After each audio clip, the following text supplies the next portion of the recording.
Good morning, everybody. Thursday is going to be a wet day eventually. It may not be that way everywhere right away. The main storm is way back there toward Albuquerque this morning, so it's got a long way to go. It really looks like it's going to track kind of east-northeast and should be in Oklahoma by about 6 p.m. So ahead of that, we're going to get massive lift going on, and our best rain will actually occur this evening. Now, this morning, we've got a surge of moisture coming in from the Gulf of Mexico, so low clouds, but only very spotty showers at this point. We will see a gradual uptick, but think of this as the hors d'oeuvres, and the main course will be as the main storm approaches later tonight. So don't be surprised to see some spotty showers or a little drizzle. That's really going to be kind of the morning hours for us. And up north, it may take a while to get there. So here's noon, and again, it's one model. I really think that our northernmost counties may stay dry through the noon hour. However, once we get past lunchtime, we'll see a slight uptick in rain through mid-afternoon. A good chance that there's some better showers around by the time kids come home from school today. Still don't think it's going to be widespread yet, but as we head toward the evening hours, you see how everything starts to ramp up, and I think our best rain, our heaviest rain, will be between about 6 and midnight tonight. So early part of the day, real spotty and light.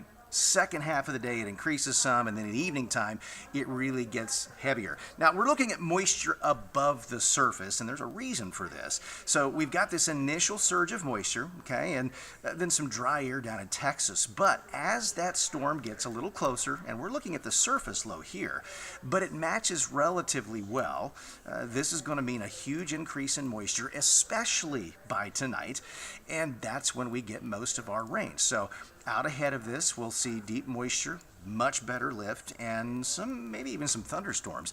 But then watch what happens late tonight. This is what we call a dry slot. So you have air descending the Rockies, which dries it out, and then it gets moved up around the low pressure, and that will essentially shut the rain off. So we're talking about midnight, maybe just a little bit later, the rain should end and wrap around the low to the north. Then we've got wraparound clouds tomorrow, and the cold front will actually come through. So the rain's going to measure in the hundredths for the early part of the day. This is by noon. Again, it's the same model I showed you just a bit ago.